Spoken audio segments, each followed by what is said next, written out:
Well, he's a lot more like everybody else than anyone thinks. You know, the notion that he's Hitler or Stalin, that's just foolish. I don't see any evidence for that at all. I mean, first of all, Hitler and Stalin were very singular types, and there's a bit of Hitler and Stalin in everyone, so, you know, there's some truth in that. Maybe there's more in the typical Russian leader. A bit of Hitler in everyone? Really? There's more than a bit. Really? Oh, absolutely. Yeah, well, why would have Nazism spread the way it did? You know, people think, well, that's all top-down. It's not top-down. There's a part of people that are all these people who informed on Kate Berbelsing. Well, didn't Goebbels say that the way to get vast numbers of people to go along with what you want to do is to terrify them? Yeah, you can hold do that. a grip of terror over them. Oh, yeah, but... And in a way, that's what Putin's now doing with the Russian people, where he's going back now into a position of they're all trying to get us, they want to attack us, they want to take us over. He's terrifying his people to rally support for what at the moment is a conflict he has started, which is not going the way he assumed. Well, the most, what would you say, the wisest commentators on totalitarian states, like Solzhenitsyn, and many psychological commentators, Jung was a good example of that, made a very straightforward case that you can't have a totalitarian state unless every single person is willing to lie about everything all the time. And you can think about that as top-down because the leaders lie too, and they also enforce punishments if you don't lie.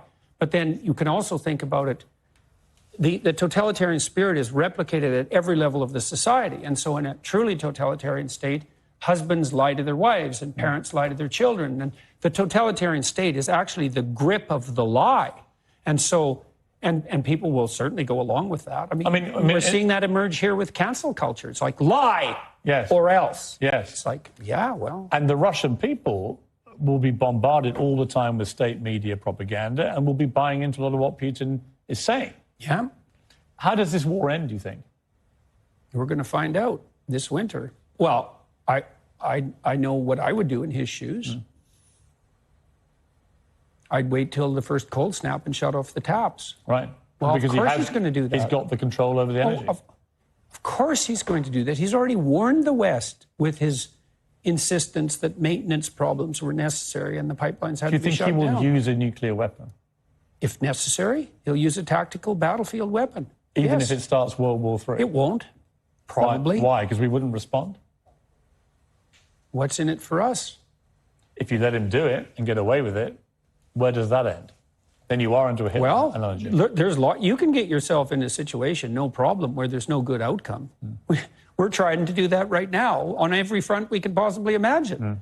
We can easily get ourselves in a situation where it's hell this way and hell that way. That's highly probable. Well, should the Ukrainians give the Russians anything? When I was over there recently interviewing President Zelensky, what I was struck by was everybody I met in Kyiv, the capital city, were utterly resolute. Don't give them an inch of our land. Yeah, well, I can't speak to that because I don't know what the preconditions for peace might be. But I do know that naive notions that the Russians are going to lose somehow, or that we're going to win, I just don't understand. I don't understand that. Well, what do you mean we're going to win? What are we going to win here exactly? Well, I guess a victory would be that the Russians retreated from Ukraine. With Ukraine in ruins. Right. Well, okay, fine. That's a hell of a victory. Like, I think Putin could manage that because I think he could tell his people, and I think they might buy it. It's like, we accomplished our objective. We devastated Ukraine and we kept it out of the hands of the West. And that's not great. It's not what we had hoped for, but it's better than the alternative. And I think they would buy that. And I think when Putin went into Ukraine, I thought a bunch of things, which I made a YouTube video about that. People criticized like mad. I thought, okay, well, what's happening here? Oh, I see. His end game for failure is that Ukraine is left in a smoking ruin. Oh, that's a victory. So then he can lose with impunity. Right. So how can we win? We can't win against Vladimir Putin anyways, because you cannot win against someone you cannot say no to. Period. And we can't say no to Putin because we sold our soul for his oil and gas. And we did that to elevate our moral stature in relationship to saving the planet. And so here we are, facing a very dire winter. hoisted on the petard of our own foolishness and moral presumption.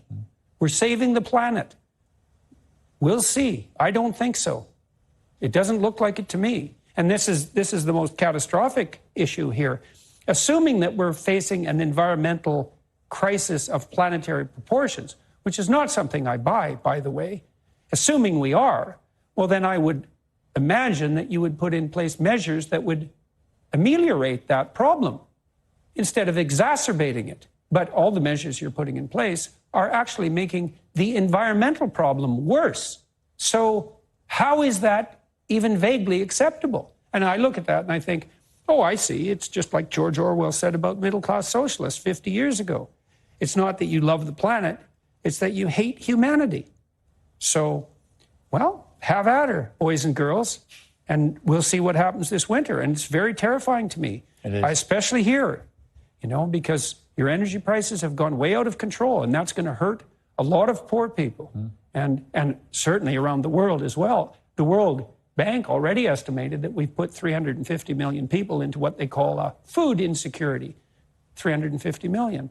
That's 3 times as many as the communists managed to kill. Maybe we can manage that in a winter. But the planet has too many people on it anyway, so, that's just poor people.